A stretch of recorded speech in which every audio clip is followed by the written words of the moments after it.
This story is about the death of 18-year-old Tiffany Valiante in July 2015.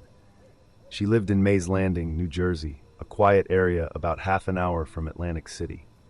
Tiffany lived with her parents, Diane and Stephen. Her mother worked at a school, and her father worked for the state. Tiffany had just finished high school and planned to start college in New York on a volleyball scholarship. Tiffany had recently broken up with her girlfriend but had started talking to someone new. Nothing suggested she was in danger, but she did have some stress in her life. On July 12, 2015, Tiffany and her parents went to a graduation party for her cousin. The party was held at her uncle's house, which was right across the street from their home. At about 9:15 p.m., Tiffany walked home from the party by herself. At the same time, her parents got a call from one of Tiffany's close friends. The friend said she needed to speak with them in person, so Tiffany's parents left the party and went home. When the friend and her mother arrived, they said Tiffany had used the friend's debit card without permission to buy food and clothes. They believed about $300 was spent, but later it turned out to be only $86. Tiffany's parents called her, and within a minute she came to join the conversation. She said she did not use the card. The friend left at 9:24 p.m. Tiffany's mother then checked Tiffany's car and saw Tiffany quietly slip the debit card into her back pocket. At that moment, her mother realized Tiffany really had taken it. She went into the house to get Tiffany's father so they could talk to her. But at 9:29 p.m., when they came back outside, Tiffany was gone. A deer camera at the end of their driveway later showed Tiffany walking away at 9:28 p.m. Her family started looking for her right away. Around 11 p.m., her father found Tiffany's cell phone on the ground near the driveway. At the same time, 2 New Jersey transit trains were on the tracks. One train had broken down, and another train, number 4693, was sent to pick up the passengers. Train 4693 was moving at about 80 miles per hour when the apprentice engineer saw Tiffany on the tracks. He blew the horn and used the emergency brakes, but at 11:07 p.m., the train hit and killed her. Her body was found about 4 miles from her home. The blue shorts she was wearing that night were missing. The next day, New Jersey Transit Police said Tiffany stepped in front of the train on purpose. But there were many things about the case that did not seem to fit. This made her parents think she may have been murdered. Some things were strange. The 2 train workers changed their stories several times. Tiffany had no drugs or alcohol in her system. She was afraid of the dark, making it hard to believe she walked miles alone at night. An axe with red marks was found nearby, but then lost by police. 3 weeks later, Tiffany's mother found Tiffany's shoes and headband far from the train tracks. Yet the bottoms of Tiffany's feet did not look like she had walked barefoot that far. But there were also reasons to think this was not murder. Tiffany had some problems at home in the past, including fights with her mother. She had struggled with school, relationships, and sadness. Friends said she had acted different in the months before her death. She may have been overwhelmed that night after being caught using the debit card. A bloodhound later tracked Tiffany's path from her house all the way to the spot where she died, suggesting she walked there herself. In the end, after looking at all the details, it seems more likely that Tiffany was upset, walked away suddenly, and made an impulsive choice when the train came.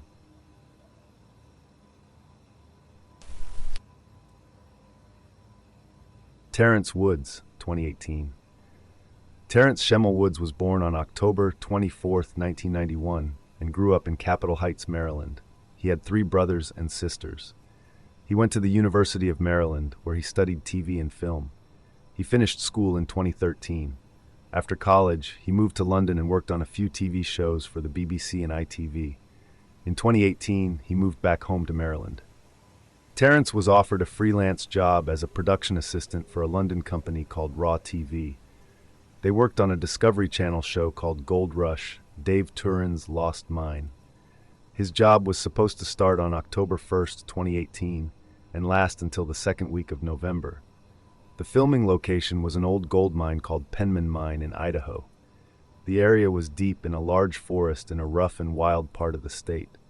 The crew of 12 people, including Terrence, stayed in a small town called Elk City, which was about 50 minutes away. On September 30th, 2018, Terrence's father drove him to the airport in Virginia. Terrence first traveled to Montana. He sent photos to his father and said everything was fine. Late on October 4th, he sent a text saying he had reached his hotel in Idaho. Early the next morning, he sent a video of a river and canyon with the caption Idaho. At 3 a.m., he called his father to say he had made it to Elk City. A little later that morning, he texted that he wanted to come home on October 10th, which was very early because he was supposed to stay until mid-November. On October 5th, the crew filmed at Penman Mine. 2 local women also helped by driving people around. At around 5:30 p.m., the crew was getting ready to leave. Terrence told one of the women he needed to use the bathroom. Instead, he walked toward a cliff, dropped his radio headset on the ground, climbed down the cliff, and suddenly ran into the forest. A production manager named Simon saw this and shouted for the crew to drive to the main road, maybe to try to find Terrence. Simon and some others chased after him, but could not catch him. When they came back, their clothes were torn and had some blood on them from the rough ground. Simon later told Terrence's father that Terrence was running faster than he had ever seen. The crew found a house with a phone and called the police at 6:41 p.m. The search for Terrence began the next morning. It lasted until October 11th. No trace of him was ever found. The police believed Terrence must have made it out to a road and left the area on purpose. They said the crew did nothing wrong and that there was no sign of foul play. The case stayed open but inactive. Terrence's family had doubts about how the case was handled. They did not trust the production crew. They also wondered if race played a part, though there was no clear proof. Several strange things stood out. Terrence left behind his backpack, which had many items like pain pills, a charger, and even a small knife. His clothes and his luggage were clean and folded, and none were dirty, which seemed unusual. There is no sign he was harmed by anyone. It is possible he was overwhelmed or having mental health problems and ran into the forest without thinking. It is also possible he ran off because he was unhappy with the job. Some people believe he wanted to start a new life, but no one truly knows. In the end, Terrence's disappearance remains a mystery, and many people were blamed, even though the truth is still unknown.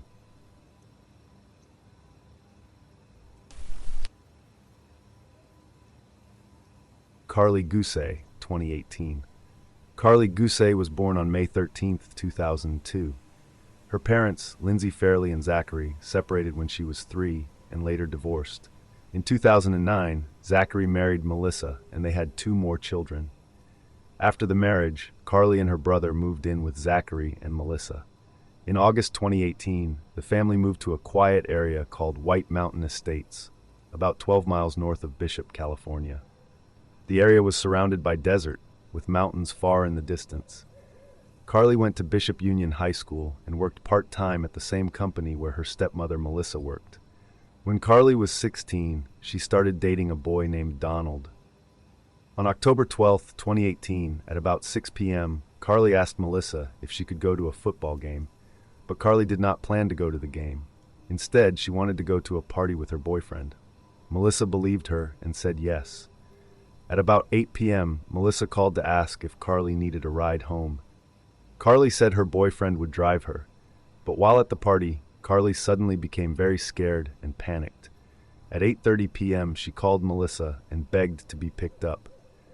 When Melissa arrived, she saw that Karlie looked terrified. Her pupils were large, she was shaking, and she seemed confused. Karlie said she had lied about the game and had smoked marijuana. She was very scared and said strange things, like thinking the car might kill her. She kept changing seats while Melissa drove her home. At home, Karlie kept acting in a strange way. She hid in corners, then suddenly told her parents she loved them. She was afraid of her phone and did not want anyone close to her. She said she did not know why she felt so scared. Later, she calmed down a little and went to her room. She read the Bible, colored, and painted her toenails. She was calmer but still not acting like herself. Melissa decided to record Karlie with her phone so Karlie could later hear how she sounded while under the influence. They talked from about 10:30 p.m. until 3 a.m., then they fell asleep. Around 5:45 a.m., Melissa woke up and saw Karlie sitting and writing on a piece of paper. Melissa went back to sleep. When she woke again at 7:15 a.m., Karlie was gone. Melissa searched the house and yard, then drove around looking for her. A neighbor said he had seen a teenage girl around 6:30 to 7 a.m. walking south. More witnesses said they saw a girl matching Karlie's description walking toward Route 6. Police came to the home and found Karlie's phone, money, and glasses inside. There was no sign she had been taken by force. They spoke with Donald and the boy who hosted the party, James. Both boys said Karlie became paranoid after smoking, and this matched the video from the house where the party took place. Police tested the marijuana and found it was not mixed with any other drug. 3 witnesses saw a girl who looked like Karlie walking from her neighborhood toward Route 6 between 6:30 and 7:20 a.m. Police believe Karlie walked away on her own. A large search was done, but no sign of Karlie was found. Years later, a tip came in saying Karlie might have been picked up on Route 6 and taken to Tonopah, Nevada, but this was never proven. Police say they do not believe Melissa or Zachary were involved in Karlie's disappearance. LaToya Ammons, 2011. In November 2011, LaToya Ammons, her 3 children, and her mother, Rosa Campbell, moved into a rented house on Carolina Street in Gary, Indiana. Soon after they arrived, they began noticing strange things. In December, large black flies started appearing on their porch, even though it was winter. LaToya and Rosa kept killing the flies, but they always came back. The family also heard footsteps coming up the basement stairs, and the basement door often creaked for no clear reason. They locked the door, but the sounds continued. One night, Rosa said she saw a dark shape moving in the living room. When she looked closer, she found wet footprints on the floor, even though nobody had walked there. On March 10, 2012, at about 2 a.m., the family and some friends were awake, grieving a recent death in the family. LaToya said she found her 12-year-old daughter unconscious and floating above her bed. The girl came back down safely, but had no memory of what happened. Their friends became frightened and refused to return to the house. LaToya and Rosa contacted several churches. One church told them the house had spirits and suggested they draw crosses on doors and windows with olive oil and clean the house with ammonia and bleach. They also spoke with people who claimed to be clairvoyants. These people told them the house had hundreds of demons. Because the family could not afford to move, they tried the advice they were given. They set up an altar in the basement, burned sage and sulfur, and wore white clothing. The house felt calm for 3 days. Then LaToya said her children began acting strangely. The children, ages 7, 9, and 12, started giving creepy smiles, speaking in deep voices, and saying things that worried the adults. The 7-year-old talked to someone no one else could see, and once seemed to be thrown out of a bathroom. The 9-year-old talked about being killed. LaToya said she herself felt weak and believed she might be possessed. On April 19, 2012, a doctor came to the house. He did not believe anything supernatural was happening. In his notes, he wrote that the family might be having hallucinations. While he was there, LaToya's 7-year-old son cursed at him and seemed to be thrown against a wall without being touched. Both boys passed out and were taken to the hospital. The 7-year-old woke up screaming and moving wildly. A neighbor contacted Child Services, saying LaToya was mentally ill and encouraging her children to act possessed. A case manager named Valerie Washington was assigned to investigate. Doctors found the children healthy, and LaToya was found to be mentally stable. However, during meetings, the children continued to act strangely. Witnesses said the 9-year-old walked backward up a wall and flipped over his grandmother. Valerie became frightened and ran out of the room. Child Services took custody of the children. A local priest, Father Michael Maginot, was asked to look into the case. He visited the house and said he saw odd things like lights flickering and wet footprints. Over several visits, he blessed the house and later performed 3 major exorcisms on LaToya. In November 2012, LaToya regained custody of her children, and the family moved to Indianapolis. They said the strange events stopped after that. The house on Carolina Street was later torn down in 2016. Many people believe the events in this case had normal explanations. Some think the family's beliefs influenced how they saw ordinary things. Others think the children might have been acting or responding to stress. There is no clear proof that anything supernatural happened in the house, but the story remains well known because of how unusual it was. Amber Tuccaro was born in Alberta, Canada, on January 3, 1990. She was a member of the Mikisew Cree First Nation. Amber had some money problems, so she often moved between her mother's home in Fort McMurray and a local women's shelter. While staying at the shelter, she met a woman named Evangeline, and the two of them decided to take a quick trip to Edmonton. Amber also brought her 14-month-old son, Jacob. They flew from Fort McMurray to Edmonton on August 17, 2010. Amber's mother did not think the trip was a good idea, but she allowed it because they said it would only be one night. On August 18th, Amber and Evangeline checked into a motel outside the city because it was cheaper. They planned to stay there for the night and go into Edmonton the next morning. But that evening, Amber suddenly changed the plan. She told Evangeline that she wanted to go into Edmonton right away.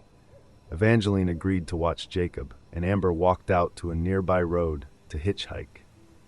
Hitchhiking was risky, but it was common where Amber lived because many people did not have cars. Amber got into a vehicle sometime around 7:30 to 8 p.m. The next day, no one had seen her, and her family became worried. The Royal Canadian Mounted Police, RCMP, were told she was missing, but they did not seem very concerned. On August 28th, there was an unconfirmed report that someone saw Amber. The police did not check if this sighting was real, but they removed her from the missing persons list anyway.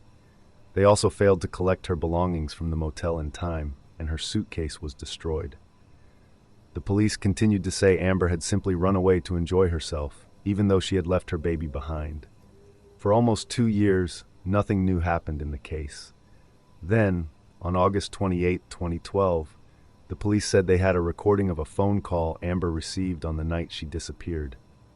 A news outlet later learned that the call came from Amber's brother, who was in jail at the time. His calls were recorded, which is why this call still existed. The recording was 17 minutes long, but the police only released a small part of it. In the audio, Amber can be heard talking to a man who was driving her. She kept asking where they were and where they were going. The man gave confusing answers and said they were taking a back road. Amber told him not to take her anywhere she did not want to go. It is clear from her voice that she was worried.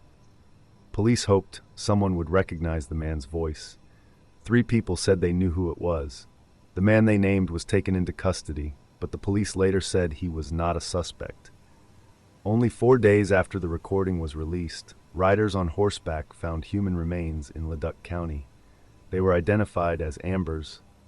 Her body was found about 17 miles from the motel. She was the 4th Indigenous woman who had gone missing while hitchhiking in that same area. All 4 were found within a few miles of each other. Many people believe the man in the recording was Amber's killer. A federal review in 2018 found that the police made many mistakes. They waited too long to interview key people, failed to collect or protect evidence, released incorrect information, and removed Amber from the missing persons list when they should not have. The review said there was no racial bias, but it showed very poor police work. Amber spent the last minutes of her life trying to help by staying on the phone. She may have known she was in danger, yet she tried to leave clues. Sadly, the police did not act on that information in time.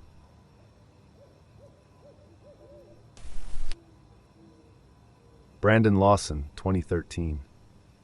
Brandon Mason Lawson was born in Fort Worth, Texas, on November 18, 1986. He grew up with 2 brothers and 1 sister. People who knew him said he had a happy childhood. He liked camping, fishing, and spending time outdoors. When Brandon was in his junior year of high school, he met a girl named Lessa Lofton. She was 1 year younger than him. Later, the two started dating and had 3 children together. Brandon also had another daughter from a different relationship. By 2013, Brandon and his family lived in San Angelo, Texas. This town is about 3.5 hours from Fort Worth. Brandon worked very long hours, about 60 hours a week, in an oil field. He felt a lot of stress, and he had struggled with drug use for many years. Early in 2013, he stopped using drugs and seemed to be doing better. Brandon also had some trouble with the law. He had been in jail before, and he had an active warrant in Johnson County for a drug-related charge. On August 7, 2013, Brandon was trying to find meth. It is not known if he actually got any, but many people believe he did. He did not come home that night. When he finally returned the next evening, August 8th, he and his girlfriend argued. She was upset that he had stayed away and worried that he was using drugs again. Around 11:30 p.m., Brandon called his father in Crowley, Texas, and said he was going to drive there. He left home at about 11:54 p.m. in his silver Ford F-150 truck. The drive normally takes about 3.5 hours. About 36 minutes after he left, around 12:30 a.m. on August 9th, Brandon called his brother Kyle. He said he had run out of gas on the highway between San Angelo and Bronte. Brandon also said something strange. He told Kyle that 3 guys were chasing him. He later said they were Mexican guys. Kyle asked if he was imagining things, but Brandon said he was not. Brandon and Kyle tried calling each other many times after that, but Brandon kept stopping the calls after only a few words. At 12:50 a.m., Brandon called 911. His speech was very unclear. He said he was in a field, that he had pushed some guys over, and that someone was chasing him. He asked for police. Then he stopped talking to the operator. A truck driver also called 911 a few minutes later and reported a pickup parked in a dangerous way on the road. Around 1 a.m., a sheriff's deputy arrived at the truck. Kyle arrived at almost the same time. Kyle was on the phone with Brandon, and Brandon said, "I can see you. I'm right here." But neither Kyle nor the deputy could see him. Kyle thought Brandon was just hiding because of his warrant and did not realize Brandon had called 911. After waiting a while, Kyle left an empty gas can in the truck bed so Brandon could get fuel if he returned. Kyle came back again at 5 a.m., but Brandon was still gone. Later that morning, the truck was towed, and search teams looked for Brandon but found nothing. For many years, no one knew what happened. Then, on February 4th, 2022, searchers found clothing and human remains near where the truck had been. The remains were believed to be Brandon's. People have 2 main theories. Either someone harmed Brandon, or he got lost and died on his own. The second theory is more likely. Brandon was stressed, tired, and may have been using drugs again. This could have caused confusion, fear, and panic. He may have thought people were after him even if no one was there. When his truck ran out of gas, he became scared and disoriented. He called many people, but could not explain clearly where he was. In the end, Brandon probably wandered into rough land while confused and frightened. He may have gotten lost, become too tired to continue, and died from exposure to the heat or the environment.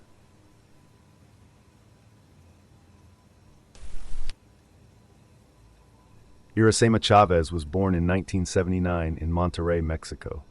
She was one of 6 children. When she was in her 20s, she visited her sister Diana, who lived in the Dallas-Fort Worth area in Texas. Irasema liked the area so much that she decided to move there too. At first, she lived with Diana and Diana's husband, Mohammed, while she looked for work and saved money. Her family said she was very trusting, sometimes too trusting. She also kept a part of her life private. She was a lesbian, but she was afraid her sister would not approve, so she did not tell her. She hoped that once she found her own apartment, she could live more freely without hiding things. In time, she got her own place in Arlington, Texas. The area was quiet, and she was happy to have her own space. She lived there in January 2012 when her 17-year-old niece, Yessie, came to visit. On January 18th, Yessie spent the night with her and had lunch with Irasema and Irasema's girlfriend, Julia. After lunch, Yessie went back to Diana's home. That night, on January 19th, Irasema called Diana around 9:30 p.m. She asked Diana and Yessie to come spend the night with her. Diana did not like driving at night and said no. Later, Diana called again, but Irasema did not answer. Diana assumed her sister was upset about the earlier call. The next morning, January 20th, Diana drove Yessie to Irasema's apartment so Yessie could spend the day there. When Yessie unlocked the door, she noticed it was already open. As Diana drove away, she suddenly heard screaming. She looked back and saw Yessie running toward her. Yessie said something was very wrong. Inside the apartment, there was blood everywhere. Irasema was lying face down on the floor between the kitchen and dining room. She had been stabbed more than 100 times. The wounds were so many that a detective later said it looked like she was wearing a mesh shirt. Some of the stab wounds were even done after she had already died. This showed deep anger from the killer. The apartment showed signs of a struggle. A few chairs were turned over. A neighbor below said they only heard one loud thump that night, nothing more. No one heard yelling or saw anyone come or go. One thing in the apartment was missing, Irasema's flat-screen TV, but police did not think this was a robbery. Earlier, Irasema's truck had been broken into, so she had set up 2 small security cameras, one pointed at her truck and one at her front door. She often kept the video feed showing on her TV. Police believe the killer saw the video feed on the screen, panicked, and took the TV, thinking it held the recording. But the DVR, which actually stored the footage, was still there. The camera showed a person coming to her door at 11:29 p.m. on January 19th. The person wore a hoodie and maybe a cap, and their face was hard to see. They knocked and calmly walked in when Irasema opened the door.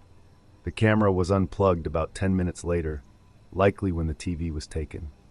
Police first thought the visitor was a man, but they later found a small drop of blood on Irasema's nightstand that did not belong to her. DNA tests showed it came from a woman. This meant the killer was female. Police looked at Julia since the couple had argued that day, but Julia's DNA did not match. So the killer is still unknown, but police believe Irasema knew her because she opened the door late at night without fear.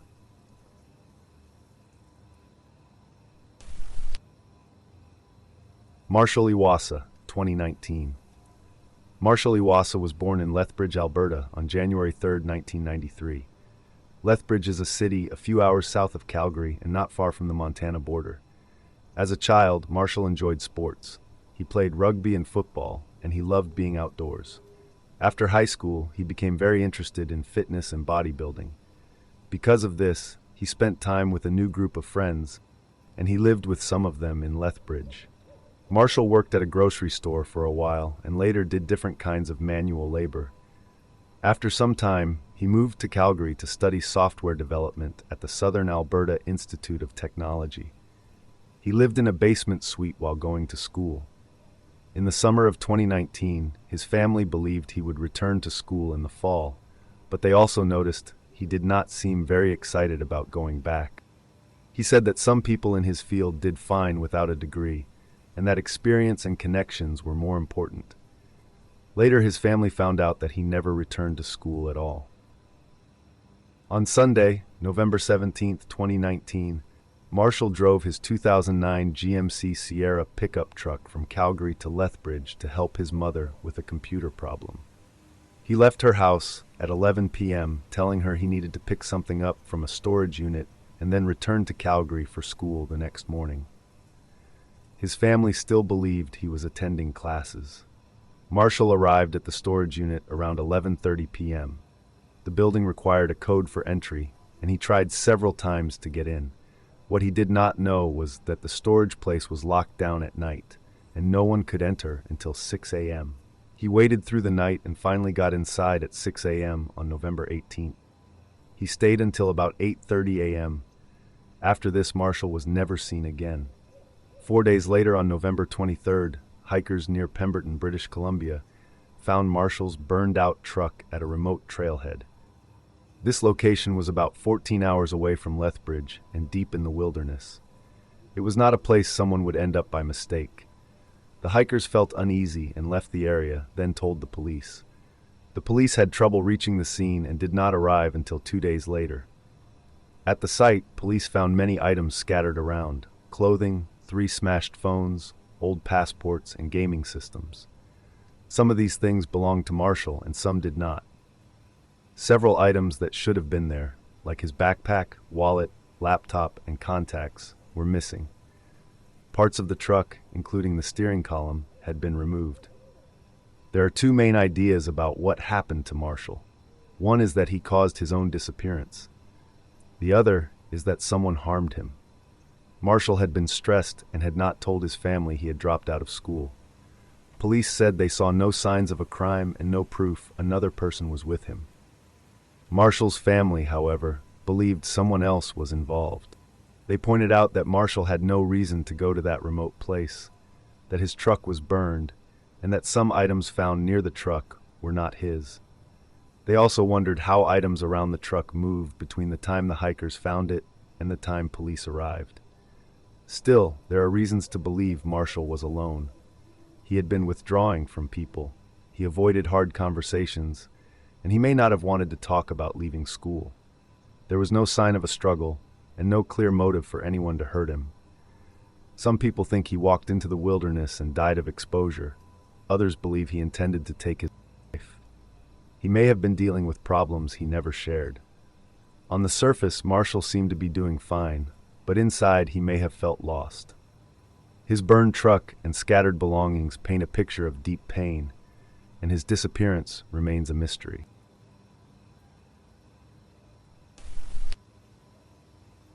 Elizabeth Barraza's murder, 2019. Elizabeth Liz Barraza was born on June 26, 1989, in Elk Grove Village, Illinois. She had one older brother named Robert. During her life, she lived in several states, including Illinois, Missouri, Florida, and Texas. She finished high school in Texas in 2008 and later went to Sam Houston State University, where she earned a degree in psychology in 2012. In 2009, while she was still in college, Liz met a man named Sergio. They started dating, and later they got married on February 1, 2014. Liz worked as a data reporter, and Sergio worked installing floors. In 2016, they bought a home in Tomball, Texas, in a neighborhood called Princeton Place. Liz and Sergio both loved Star Wars.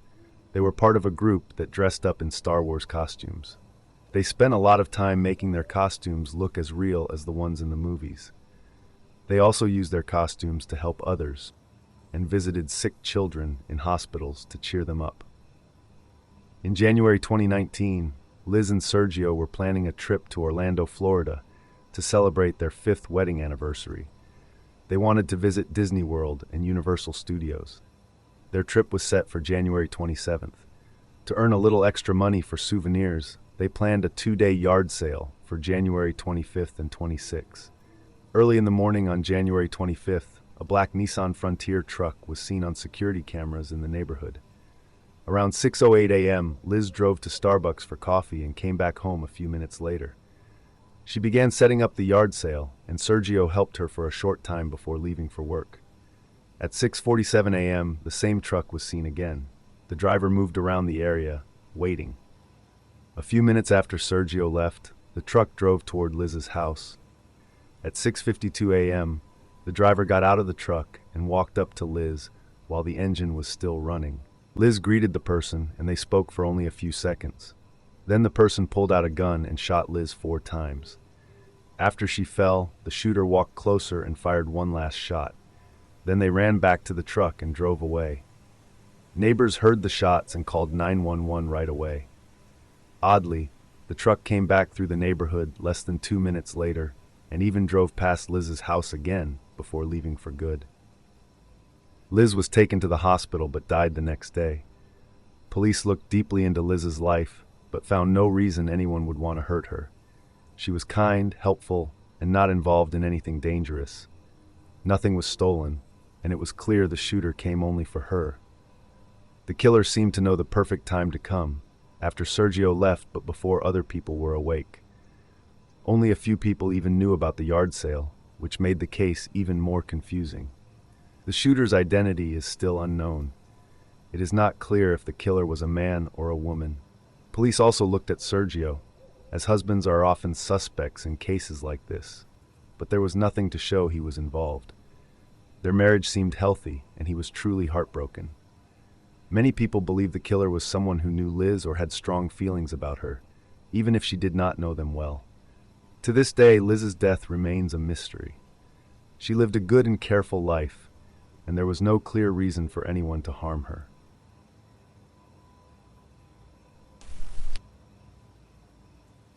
Tiphaine Véron was born on July 22, 1982, in France. She grew up in the city of Poitiers from the time she was 2 years old.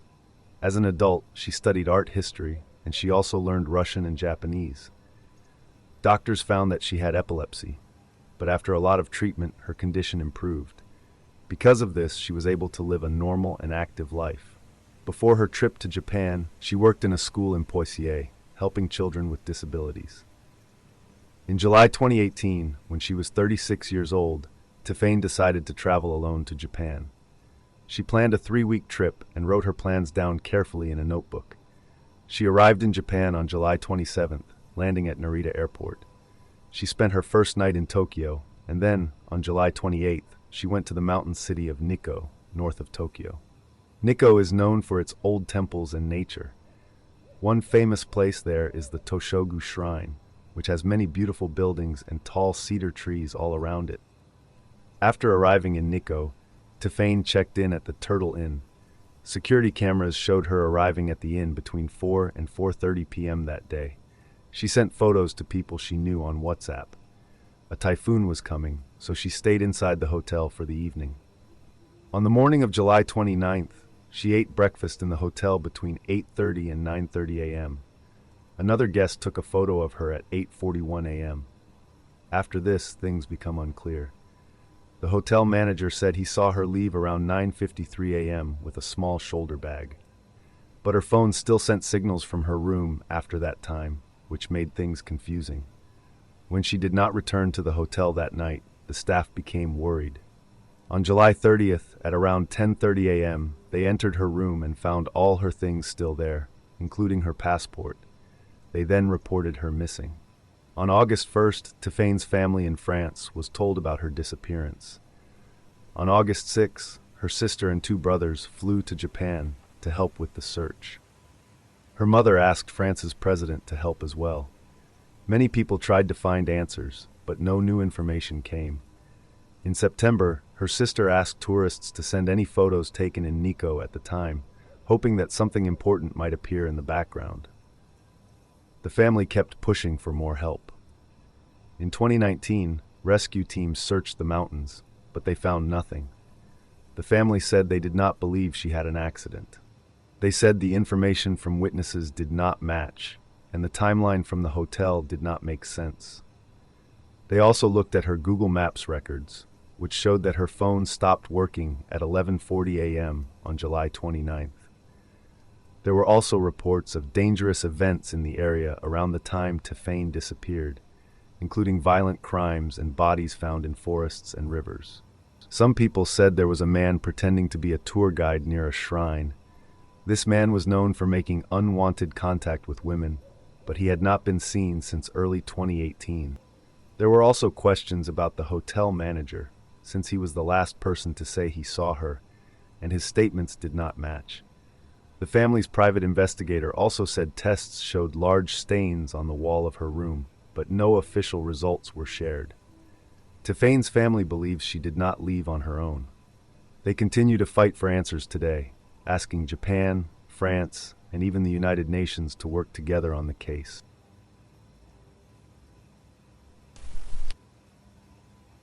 Tommy Ballard, 2015.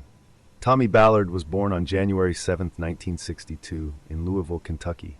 He spent most of his life in Bardstown, a small town with about 13,000 people. Bardstown is famous for its bourbon and the annual Kentucky Bourbon Festival. But in recent years, the town has been affected by a series of violent, unsolved crimes. Tommy lived there with his wife, Sherry Ballard, and together they raised 3 children, Crystal, Brooke, and Casey. Family was very important to Tommy. He was a loving father and grandfather to 8 grandchildren. People described him as hardworking, generous, and loyal. Tommy's life changed forever in July 2015 when his daughter, Crystal Rogers, disappeared. She was 35 years old and a mother of 5. 2 days later, her red Chevrolet Impala was found abandoned on the Bluegrass Parkway with a flat tire. The engine was still running, and her purse and phone were inside. Crystal had been living with her boyfriend, Brooks Houck, and their 2-year-old son, along with her other children. Brooks told investigators that she was playing a game on her phone when he went to bed and was gone in the morning. He did not help with the search, and suspicion quickly fell on him. His brother, Nick Houck, who was a Bardstown police officer at the time, got involved in ways that raised questions and was eventually fired. Tommy refused to sit back. He started Team Crystal, a group of volunteers from the community working to find her. He organized searches, raised awareness, and kept pressure on the authorities. Over time, Tommy became a symbol of hope and determination in Bardstown, a town already shaken by past tragedies, including the murder of a police officer and a mother and her daughter. For 16 months, he searched tirelessly. On the morning of November 19, 2016, Tommy was preparing for a hunting trip with his 12-year-old grandson on their property near the Bluegrass Parkway. Just before 8 a.m., a single gunshot struck him in the chest, killing him instantly. His grandson called his wife, and emergency responders arrived quickly, but Tommy was dead.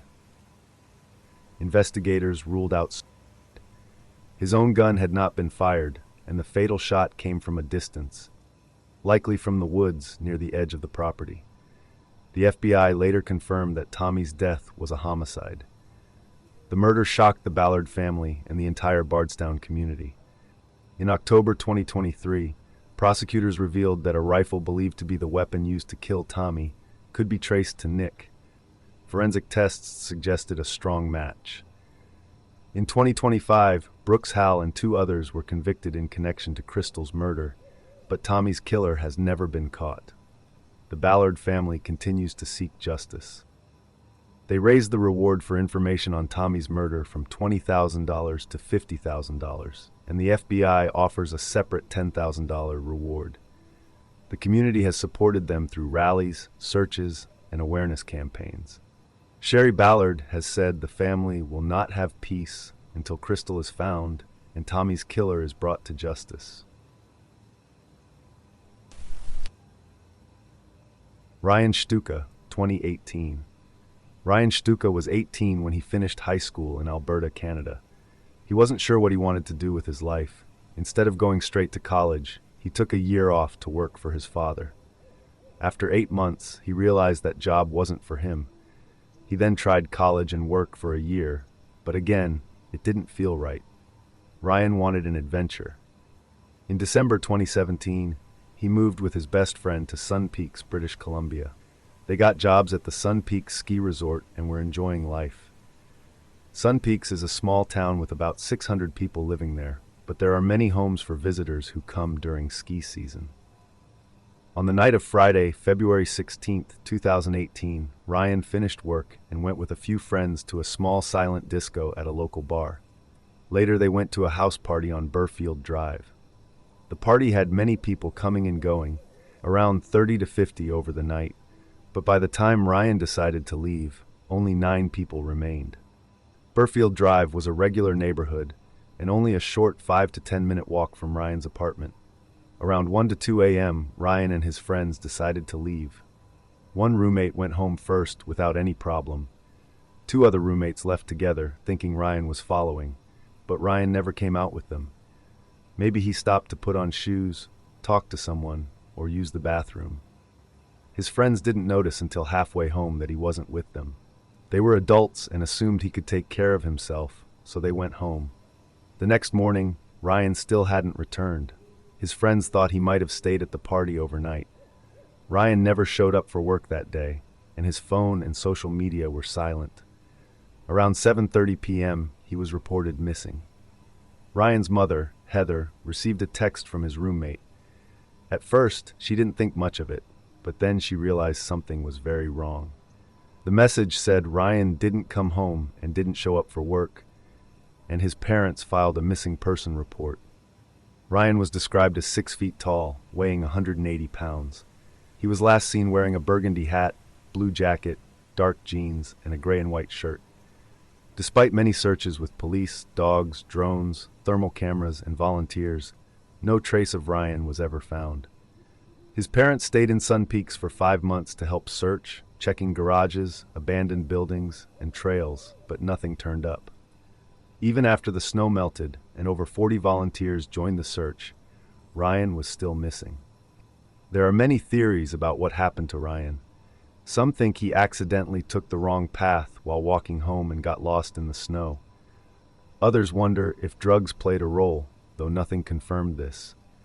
A hit and run is also possible because similar accidents had happened in the area before. Some believe he may have wanted to start a new life, but he didn't take any of his belongings, money, or phone, which makes this unlikely. Another theory is that he could still be alive and being held somewhere against his will. No matter what happened, Ryan's case remains unsolved. His parents, friends, and the community continue to hope that someone knows something that could bring him home.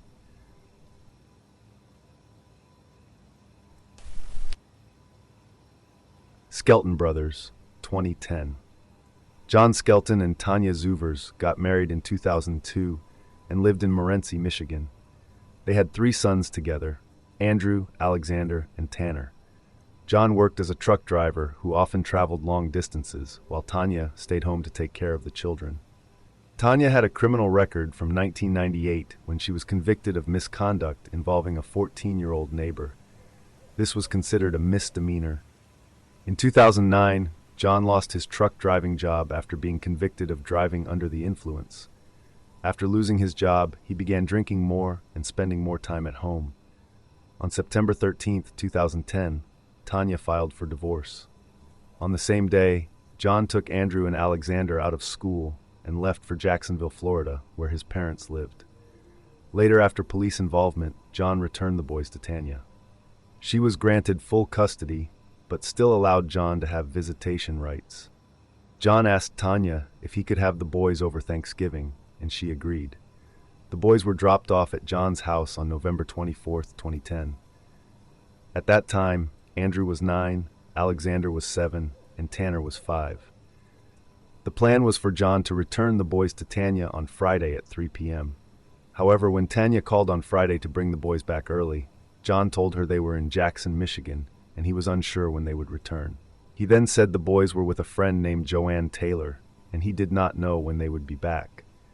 John also told Tanya he had tried to hang himself and was in the hospital because of a leg injury. Concerned, Tanya called the police. Their investigation revealed that John had no real contact with anyone named Joanne Taylor. They could not find anyone by that name, and it appeared she did not exist. When police entered John's house, they found it in terrible condition, with broken dishes and overturned furniture.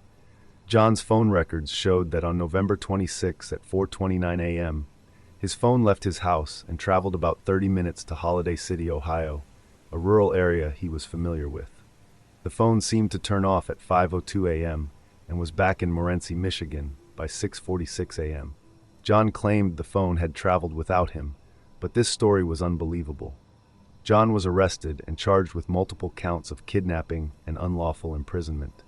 On December 16th, he admitted that Joanne Taylor did not exist. He then claimed his sons were in the custody of a secret group called the United Foster Outreach and Underground Sanctuaries and were living on an Amish farm in Ohio. John said he did this to protect his children from Tanya, accusing her of mistreating them. Tanya denied this, saying she had done nothing wrong. On July 28, 2011, John pled no contest and was convicted of 3 counts of unlawful imprisonment. Other charges were dropped. In September, he was sentenced to 10 to 15 years in prison. He was denied parole in 2020 and did not attend his next hearing. In prison, he changed his story again, claiming that a member of the secret group visited his house to protect the boys, but he never actually gave them away. The boys have never been found, and the police now treat the case as a homicide investigation. John was never charged with murder, but many people believe he killed his sons. His house showed signs of a struggle, and he was under many stressors like losing his job, alcohol use, and divorce. There is no physical evidence like blood or bodies, so technically, the boys could still be alive.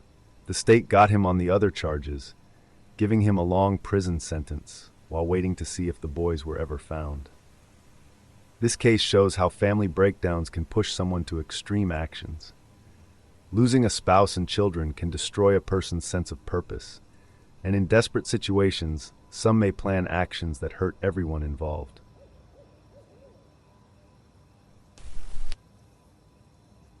Michelle Parker, 2011. Michelle Parker's story is a shocking and tragic one that started on the TV show The People's Court. This show shows real-life cases for the public to watch. Some cases are silly, others unfair, but Michelle's case stood out. It was about a $5,000 engagement ring she lost after throwing it at her ex-fiancé, Dale Smith, during an argument.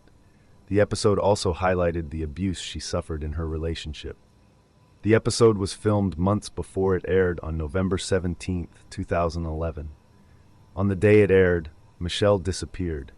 Even though she lost the case and had to pay Dale $2,500, she still benefited financially because the show covered her court costs. Her sister said Michelle was a hardworking mom, balancing 2 jobs, school, and caring for her 3 children. Michelle worked nights as a bartender at Jesse Black's Saloon and the Barn, and she also ran a small business called Glow Mobile Airbrush Tanning, which was doing well. Meanwhile, she was fighting for custody of her twins with Dale Smith. Dale Smith had a violent past. Michelle had filed a restraining order and domestic violence injunction against him, claiming he had yelled at her in front of their children when the twins were just 15 months old. Smith had been court-martialed in the Marines, was guilty of drug and domestic battery charges, and had other legal issues.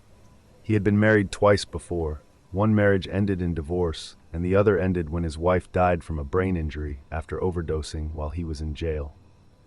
During their relationship, Michelle suffered physically from Smith's violence, often in front of the children.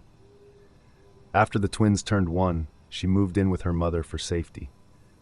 At one point, Smith broke her car window and threatened her while holding her 15-month-old daughter. Michelle had even watched The People's Court with friends before, laughing at some of the show's ridiculous cases.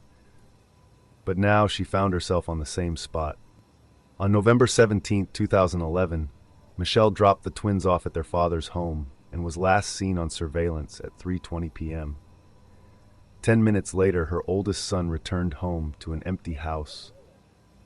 Her brother texted her at 4:26 p.m., and he received a single-word reply, Waterford.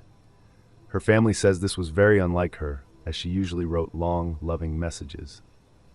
By 7:30 p.m., she missed her shift at work, which alarmed friends and family. The next day, her Hummer was found abandoned near the mall at Millenia in Orlando, about 8 miles from the Waterford area, with her business decals removed. Her cell phone last pinged in Oak Ridge, near Belle Isle. On December 8th, her phone was found underwater at Lake Conway, not far from Dale Smith's home. Initially, Michelle's family thought Dale might be innocent as he appeared upset, but he refused a polygraph test and only partially cooperated with police. SWAT searched his parents' home, but found no evidence of Michelle. Due to Smith's violent history, the Florida Department of Children and Families briefly removed the twins from his care. Later, Dale moved the children to Tennessee, cutting off contact with Michelle's family.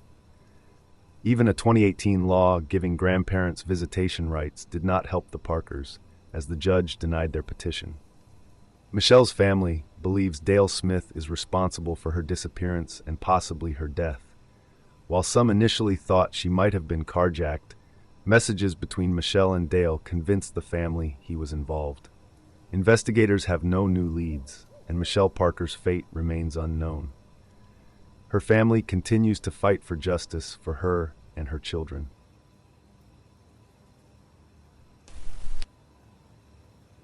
Kyron Horman, 2010.